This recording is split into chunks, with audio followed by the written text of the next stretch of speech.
UDF അങ്ങനെ പറഞ്ഞില്ലെങ്കിൽ അത്ഭുതമുള്ളൂ.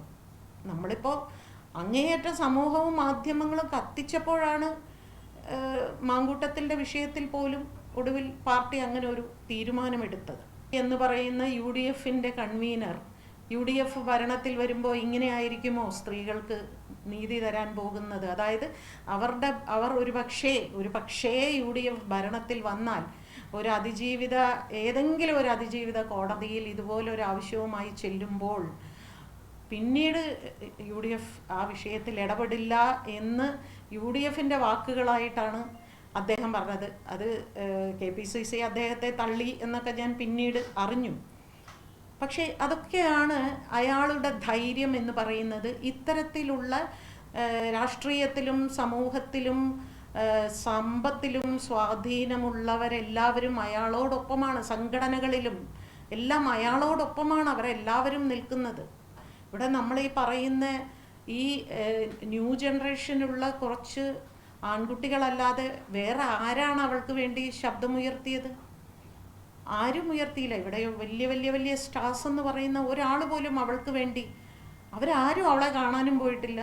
അവരാരും അവൾക്ക് വേണ്ടി അല്ലെങ്കിൽ അവളോടൊപ്പം എന്നൊരു പോസ്റ്റ് അവരാരും ഇട്ടിട്ടുമില്ല. അപ്പം അതുകൊണ്ട് തന്നെ UDF അങ്ങനെ പറഞ്ഞില്ലെങ്കിൽ അത്ഭുതമുള്ളൂ.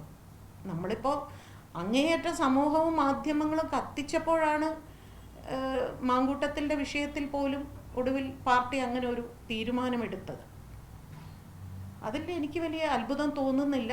പക്ഷെ അത് ഒരു വളരെ ദയനീയമാണ്. അങ്ങനെ ഒരു ജനപ്രതിനിധിയൊക്കെ അങ്ങനെ അഭിപ്രായം പറയുക എന്ന് പറയുന്നത് ശുദ്ധ വിവരമില്ലായ്മയും അതിനോടൊപ്പം ഞങ്ങൾ എപ്പോഴും വേട്ടക്കാരോടൊപ്പമാണെന്ന് പറയുന്നതിന് തുല്യം തന്നെയാണ്.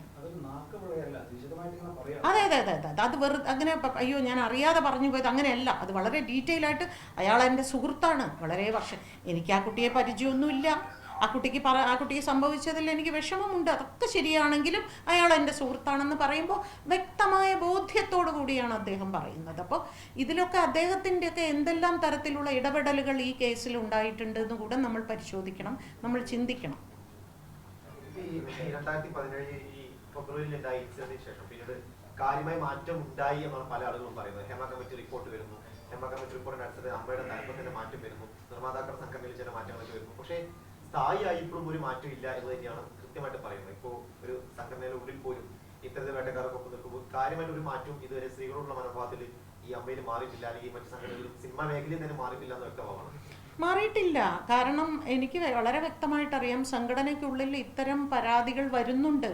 പരാതികൾ വരുന്നത് അവർ പോലീസിൽ പരാതിപ്പെടാൻ അവർ തയ്യാറാവുന്നില്ല.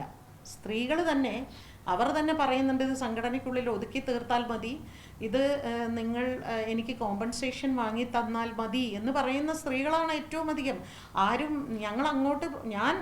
ഞാൻ വളരെ വ്യക്തമായിട്ട് പറയാറുണ്ട്, വരൂ ഞാൻ വരാം നിങ്ങളോടൊപ്പം പോലീസിൽ, ഞാൻ വരാം എന്ന് ഞാൻ പറയാറുണ്ട്. പക്ഷേ സ്ത്രീകൾ ധൈര്യത്തോടു കൂടെ പോലീസിലേക്ക് വരാൻ ഒരേ ഒരു കേസിനാണ് ഞാൻ DGP കമ്മീഷണർ എല്ലാവരെയും കാണാൻ പോയത്. ഒരു സീരിയൽ ഷൂട്ടിംഗ് സ്ഥലത്ത് വെച്ച് ഒരു സ്ത്രീക്കെതിരെ ഒരു ലൈംഗിക അതിക്രമം, അവരെ ചാടി കയറി പിടിച്ച് അവിടെ നിന്ന് ഇറങ്ങി ഓടുകയാണ് ചെയ്തത്. പിന്നീട് അവർ എൻ്റെ അടുത്തേക്കാണ് നേരെ വന്നത്. എൻ്റെ അടുത്ത് വന്നപ്പോൾ ഞാൻ അവരോട് വരൂ എന്നോടൊപ്പം എന്ന് പറഞ്ഞാണ് ഞാൻ പോലീസ് സ്റ്റേഷനിൽ പോയി മണിക്കൂറുകളോളം കാത്തിരുന്ന് ഞാൻ കേസ് കൊടുത്ത് അയാളെ അറസ്റ്റ് ചെയ്ത്. പിന്നീട് ഞാൻ കോൺക്ലേവ് സമയത്ത് ഞാൻ മിനിസ്റ്ററോട് ഞാൻ അതിനെക്കുറിച്ച് പറഞ്ഞു. മിനിസ്റ്ററുടെ ചേംബറിലേക്ക് ഞാൻ ആ കുട്ടിയെ കൂട്ടിക്കൊണ്ടുപോയി.